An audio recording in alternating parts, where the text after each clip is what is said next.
Baik, bismillahirrahmanirrahim. Assalamualaikum warahmatullahi wabarakatuh. Di dalam video ini, kami ingin menjelaskan tentang pengaruh gadget dan siaran TV terhadap perkembangan mental anak dalam perspektif pendidikan Islam. Apa itu gadget dan siaran televisi? Gadget adalah perangkat elektronik kecil multifungsi seperti HP, tablet, konsol yang tujuannya adalah untuk kemudahan akses, hiburan, komunikasi. Kita sudah sering kali tahu apa itu yang namanya gadget. Kita semuanya tahu apa itu gadget ya, anak kecil, remaja, dewasa semua memegang itu. HP itu namanya termasuk gadget, tablet itu juga termasuk gadget. Kemudian tujuannya apa? Itu untuk kemudahan akses, untuk mengakses informasi dan lain sebagainya itu menjadi lebih mudah. Kemudian bisa untuk hiburan, kemudian untuk komunikasi, itu namanya gadget. Yang kedua adalah siaran televisi. Siaran TV atau televisi apa itu? Yaitu untuk penyebaran audio dan visual melalui gelombang atau kabel. Nah, itu namanya televisi. Tujuannya adalah hampir sama sih dan juga kayaknya sama sih. Yaitu yang pertama informasi, yang kedua adalah hiburan, yang ketiga adalah edukasi massa. Itu adalah siaran televisi. Nah, dari gadget dan televisi ini sama-sama mempunyai dampak yang positif dan negatif gitu. Ya, yang tentunya kita mulai dulu dengan yang positif karena memang segala sesuatu itu seringkali ada positif negatifnya dan kita sampaikan dulu tentang gadget dan televisi ini dari sisi positifnya dulu. Positifnya apa atau manfaatnya apa? Yang pertama bisa menjadi edukasi dan pembelajaran. Seperti sekarang tuh ada aplikasi atau program edukatif interaktif, kemudian untuk memperkaya kosakata, pengetahuan umum, belajar keterampilan kognitif itu bisa menggunakan gadget dan televisi. Kemudian perkembangan kreativitas konten yang merangsang imajinasi, aplikasi menggambar atau musik itu bisa menggunakan gadget. Kemudian akses informasi, wawasan tentang dunia luar. Kalau dulu kan wawasan tentang dunia luar itu berat. Kalau sekarang apa namanya, kita mendapat informasi itu lama, tapi kalau sekarang setiap detik pun misalnya di luar negeri itu ada info terbaru, kita bisa mendapatkan hal itu. Kemudian bisa untuk hiburan, ada game, ada musik, ada video dan lain sebagainya. Ini bisa menjadi hiburan juga. Relaksasi yang sehat jika ya, tapi itu dalam kurung atau dalam catatan itu jika dibatasi untuk fresh agar tidak capek dan lain sebagainya. Kemudian konten Islami karena di dalam gadget itu macam-macam ya, ada aplikasi doa, kisah Nabi, belajar Quran, program TV Islami, mendidik. Jadi banyak sekali di gadget itu ya yang bisa diakses. Nah, jadi itu adalah beberapa potensi positifnya dari gadget dan televisi itu, gitu ya. Tetapi dari semua ini itu juga mempunyai dampak negatif. Jadi kalau tadi kita berbicara ada sisi positifnya. Nah, maka sekarang kita belajar tentang apa namanya? Dampak negatifnya. Kita sudah menyampaikan tadi positifnya, sekarang dampak negatifnya. Bahaya tersembunyinya apa? Karena seolah-olah yang namanya gadget itu ya luar biasa, bermanfaat dan lain sebagainya. Namun di balik semua itu ada sisi negatifnya. Apa itu? Yang pertama bisa menjadi gangguan perkembangan sosial emosional. Minim interaksi langsung, sulit untuk bersosialisasi. Jadi kalau ada anak yang megang gadget itu sulit bersosialisasi. Kenapa? Karena dia asik dengan dunianya sendiri. Misalnya ada tamu sudah tidak menghiraukan, ada teman tidak menghiraukan, kadang bertemu keluarga juga akhirnya hanya fisiknya saja yang bertemu tetapi jiwanya tidak. Kenapa? Karena dia asik dengan dunianya sendiri. Kemudian sulit berempati, memahami isyarat sosial, ini juga termasuk dampak negatifnya. Wah, padahal perspektif Islamnya bagaimana? Itu pentingnya silaturahmi dan interaksi insani. Jadi silaturahim, interaksi antar manusia ini penting sekali dan dengan adanya gadget ini bisa membawa ke sana, membawa kepada sulit bersosialisasi gitu ya. Selanjutnya yaitu penurunan rentang perhatian atau dan konsentrasi. Jadi anak yang terlalu sering megang gadget itu sulit untuk fokus jangka panjang. Jadi tidak bisa fokus, sedikit kemudian sudah tidak bisa. Karena apa? Karena otaknya ini sudah, apa namanya, tidak bisa diajak agak serius sedikit fokus susah, karena biasa dengan otaknya dengan yang hal santai, dengan hal yang menyenangkan begitu. Sehingga diajak fokus jangka panjang itu tidak bisa. Kemudian risiko kecanduan, ketergantungan, cemas, marah tanpa gadget. Nah ini, jadi banyak anak kecil itu yang ketika dia tidak dipegang yang namanya gadget, maka dia akan marah betul itu.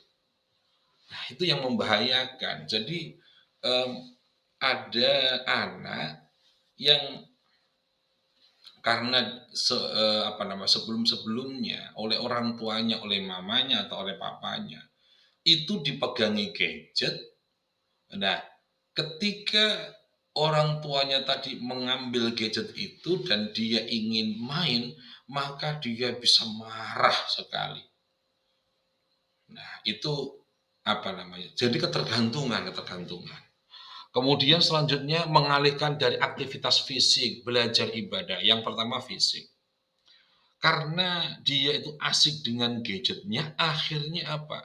Aktivitas fisik tidak ada. Dia hanya diam saja, tidak pernah jalan-jalan, tidak pernah lari, tidak pernah melakukan aktivitas, dia hanya diam saja, tidak ada yang dilakukan karena hanya menggunakan tangan scroll-scroll saja. Itu termasuk resiko kecanduan dari sisi aktivitas fisik. Kemudian belajar. Karena ini dengan adanya ini, sehingga belajarnya tentu akan menurun. Maka ini membahayakan sekali dengan adanya gadget.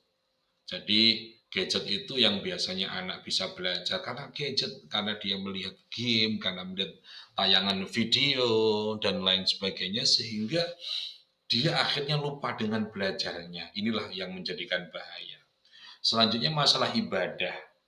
Ibadah yang biasanya tepat waktu, kemudian karena adanya gadget ini bisa nonton film, nonton lain sebagainya, ketika sudah ada adzan, ada panggilan ibadah, tapi di hatinya akan, alah sebentar lagi, sebentar lagi, sebentar lagi. Kadang anak ketika diingatkan marah. Nah ini adalah dampak negatif atau bahaya tersembunyi dari gadget itu. Padahal dalam perspektif Islam itu larangan israf berlebihan dan pentingnya moderasi gitu ya. Selanjutnya di sini adalah dampak negatifnya. Tadi sudah dampak negatif, ini lanjutannya, yaitu paparan konten negatif. Jadi tidak sedikit sekarang itu siswa-siswa itu eh, terkena konten negatif dari gadget itu, seperti adanya kekerasan karena dia itu sering nonton video tentang kekerasan, akhirnya juga dia mengikuti itu.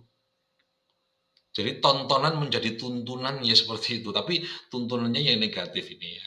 Jadi banyak anak kecil yang karena nonton itu akhirnya melakukan kekerasan. Kekerasannya ini adalah melihat dari gadget itu tadi. Kemudian pornografi, sekarang masih ada yang SMP, bahkan ada yang SD sudah hubungan intim dengan temannya dan lain sebagainya, Masya Allah. Itu adalah dampak negatif dari yang namanya gadget. Kemudian ideologi menyimpang, merusak moral dan akidah. Nah, gitu. Gangguan pola tidur, cahaya biru mengganggu, nah, melatonin atau sulit tidur. Karena ini adalah gadget itu ada cahaya biru sehingga dia menyebabkan sulit tidur. Kemudian apa pengaruh buruk pada karakter ya, individualisme, hedonisme, nah mengikis nilai kesederhanaan, tolong menolong, spiritualitas, bisa tolong menolong dengan adanya ini tadi, melihat orang ya biasa saja, ada orang jatuh, kecelakaan dan sebagainya, dia biarkan saja. Kenapa? Karena dia asik dengan dunianya. Itu adalah dampak-dampak negatif dari yang namanya gadget. Kemudian apa? Peran pendidikan Islam. Apa? Ketika ada seperti ini, apa peran pendidikan Islam? Nah, ini yang pertama adalah pendidikan tauhid dan akhlak yang kuat, fondasi keimanan. Nah, ini harus ya pendidikan Islam di sini mempunyai PR, mempunyai pekerjaan yaitu menguatkan keimanan, ya, filter moral.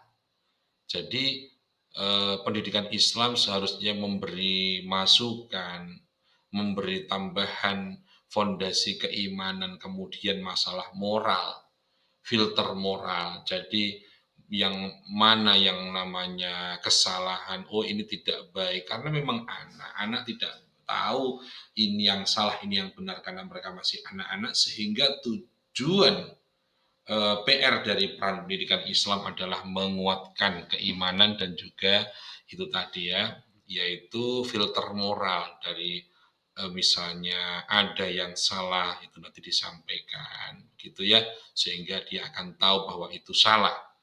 Selanjutnya yang kedua adalah orang tua sebagai murabbi atau pendidik. Nah, ini ya. Jadi di sini orang tua itu tidak bisa kalau hanya memasrahkan putra-putranya kepada lembaga pendidikan karena memang ada tiga yang itu menjadikan anak sukses. Ya, kok ada tiga? Salah satu dari tiga yang menjadikan itu sukses yaitu adalah eh, orang tua. Jadi eh, harus sama-sama berusaha agar siswa itu atau ya, anak itu sukses. Yang pertama adalah sekolah, kedua adalah anak itu sendiri, yang ketiga adalah orang tua. Nah, orang tua di sini mempunyai tugas yaitu menjadi teladan pendamping aktif, memberikan batasan yang jelas, yaitu pemilihan konten sesuai Islami. Nah, ini misalnya dari orang tua ya, itu seperti itu. Kemudian mendorong aktivitas alternatif. Jadi bagaimana anak itu tidak kecanduan dengan gadget, yaitu misalnya membaca Al-Quran. Ayo anakku, sekarang waktunya membaca Al-Quran, menghafal doa, bermain di alam. Jadi tidak bermain dengan gadget, tapi bermain di alam. Misalnya alam terbuka, main dengan teman, interaksi langsung, olahraga, keterampilan kegiatan keagamaan. Misalnya hari Minggu, malam Jumat, itu ikut kegiatan keagamaan, sholawatan. Itu adalah salah satu peran pendidikan Islam. Jadi pendidikan Islam bisa mengacu pada ke sana. Ya, gitu ya, untuk mengurangi anak ketergantungan dengan gadget dan televisi tadi.